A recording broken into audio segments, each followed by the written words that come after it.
So people who are sent by the enemy make it so that I should explain simply, and I often do, why I'm Christ. See, first of all, David and Goliath. David said that when he strikes him down, he will cut off his head. Okay, and this has principal implications first and foremost, right? The spirit matters, not the flesh. The flesh of Goliath means nothing. The spirit means everything. That's what Jesus says in the New Testament. The flesh means nothing. The spirit means everything. So he said when he strikes him down and cuts off his head, the whole world will know that there's a God in Israel. In the spiritual realm, the whole world, especially the saying that the whole world, everyone and their mom, right? The whole world will know that there is a God in Israel. The word Israel is Israel. Even if you don't believe the wordplay is authentic, so what? You'll see that I prove my point anyway. Then in the last chapter of the Bible, when all is said and done, okay, it says that Jesus says that he is the root and the offspring of David and the bright morning star. The sun makes, the Bible makes it crystal clear that it's the sun. Psalm 19, the heaven declares the glory of God. The skies proclaims the works of his hands. Okay, then it talks about the sun is like a bridegroom. It says the sun is like a bridegroom, a champion rejoicing to run his course. So therefore, Jesus in the Bible is saying that he's the root and the offspring of David, who established himself through righteousness and justice and as a champion of single combat. Remember, the spirit, spirit, the spirit means everything.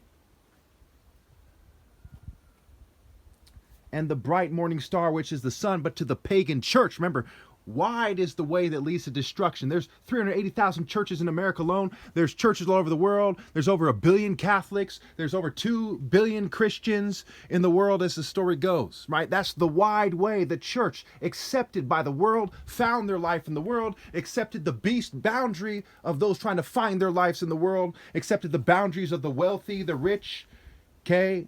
The parable of the rich fool, the rich man and the eye of a needle and the camel.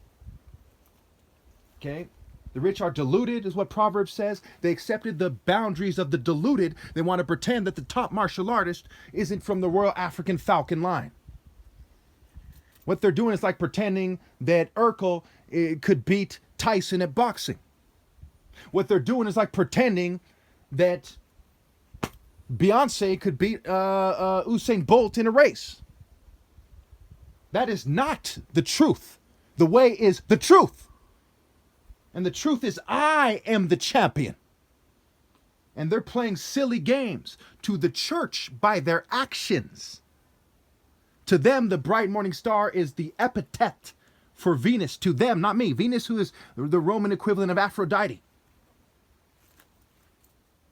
A deity of erotic desire, the mother of Eros, where we get the word erotic. And the equivalent of Eros is Cupid. Stupid Cupid. Childish and stupid Cupid. To them, it is psychology, who is the bride, is a consort of Eros, Psyche, and Eros, where we get the word psychology and erotic desire. To the church, and you can see it all throughout Western culture, they worship Lucifer, who is the root and offspring of childish baby line, Rothschild, childish nonsense. Where I am the root and offspring of the idea of Day-vi-di. And the bright morning star, the sun. Also Malachi 4, I believe it is, makes it clear, the sun in righteousness. The Psalm, I believe it is, says, God establishes his throne in righteousness and justice. Proverbs 8, wisdom walks in the way of righteousness along the paths of justice.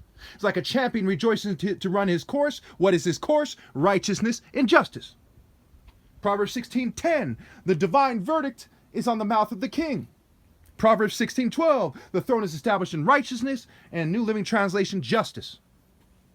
So I alone on this planet am the root, God in me, the root, and I am the king offspring of the idea that David is referred to in the story, when stories have morals and they aren't to be taken literally for the most part. As far as anyone can remember, the stories in Egypt had a moral and they weren't to be taken literally. Was Horus literally a falcon-headed man walking around? No.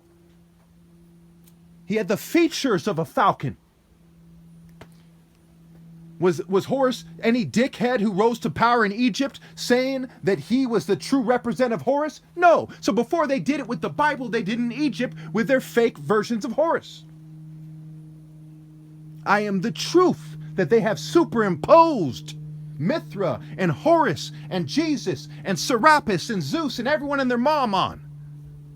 I am the actual Son of God. And the Son, by its actions, declares the glory of God, Psalm 19, and testifies as a work of God's hands, the greater light to rule the day, that I am the Son of God. Only an idiot doubts that.